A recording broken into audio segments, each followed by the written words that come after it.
Aujourd'hui, vos professeurs principaux vous proposent une vidéo pour vous présenter le plus simplement possible les choix d'orientation que vous avez après votre classe de 3e. Il y a deux possibilités, la voie générale et technologique ou la voie professionnelle. Nous allons tout d'abord définir les objectifs, les qualités nécessaires et le fonctionnement de la voie générale et technologique. Votre objectif sera de préparer un diplôme du bac général ou technologique qui ouvre la porte des études supérieures.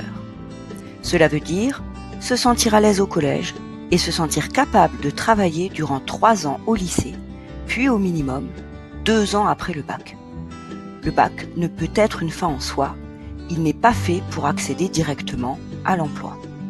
Les principales qualités requises sont l'autonomie, la curiosité, la réflexion personnelle et de vraies capacités de travail. L'année de seconde GT est indéterminée, c'est-à-dire que vous ne choisirez votre série de bac qu'à la fin de la seconde. Vous avez alors deux possibilités. À la fin de la seconde, vous pourrez vous orienter vers des bacs généraux qui permettent d'envisager des études longues et théoriques à l'université ou en classe préparatoire par exemple. Vous pourrez aussi choisir des bacs technologiques qui débouchent également sur une poursuite d'études, mais cette fois-ci professionnalisée, en BTS ou DUT. Quel que soit votre choix entre ces deux solutions, en seconde GT, vous suivrez les mêmes enseignements obligatoires qu'en 3e. Il vous faudra aussi choisir des enseignements d'exploration. Maintenant, passons aux objectifs, aux qualités nécessaires et au fonctionnement de la voie professionnelle. L'objectif de la voie professionnelle est de préparer un diplôme et d'apprendre un métier. On peut accéder directement à l'emploi, mais aussi continuer ses études en BTS par exemple. Les qualités nécessaires sont le désir d'apprendre rapidement un métier, l'attirance pour les enseignements concrets, mais aussi toutes les qualités en rapport avec la formation visée. Par exemple, le sens du relationnel si vous voulez travailler dans le commerce. Vous choisirez un bac pro en 3 ans ou si vous voulez plus rapidement entrer sur le marché du travail, un CAP en 2 ans. Si vous choisissez cette dernière option et que vous ne souhaitez pas travailler tout de suite, vous aurez, après votre 2e année de CAP, la possibilité de continuer vos études pour obtenir un bac pro.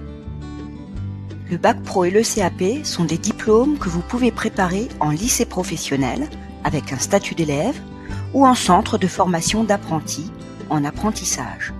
Dans cette 2e configuration, il est essentiel de trouver, avant la fin de l'année de 3e, un maître d'apprentissage. En lycée professionnel, il faut faire des vœux. Le nombre de places est limité. Le traitement des vœux se fait de manière informatisée. Ce sont les notes de 3e qui comptent. Il existe des bacs pro très demandés, d'autres dont les places sont limitées. Nous vous conseillons donc de faire plusieurs vœux. En CFA, pas de vœux. Les démarches sont personnelles, puisqu'il s'agit d'un contrat de travail. Il faut participer aux portes ouvertes des CFA qui proposent la formation qui vous intéresse et demander un dossier d'inscription. Il faut impérativement trouver un patron qui accepte de vous prendre comme apprenti. Alors, commencez vos recherches dès aujourd'hui. Très important, si vous êtes pris en lycée général ou professionnel, il faut valider votre inscription administrative dès que vous recevez votre affectation, début juillet. En résumé, quel que soit votre choix, plus vos notes seront bonnes, plus vous aurez de chances d'avoir une place dans la formation que vous souhaitez. Alors, au travail!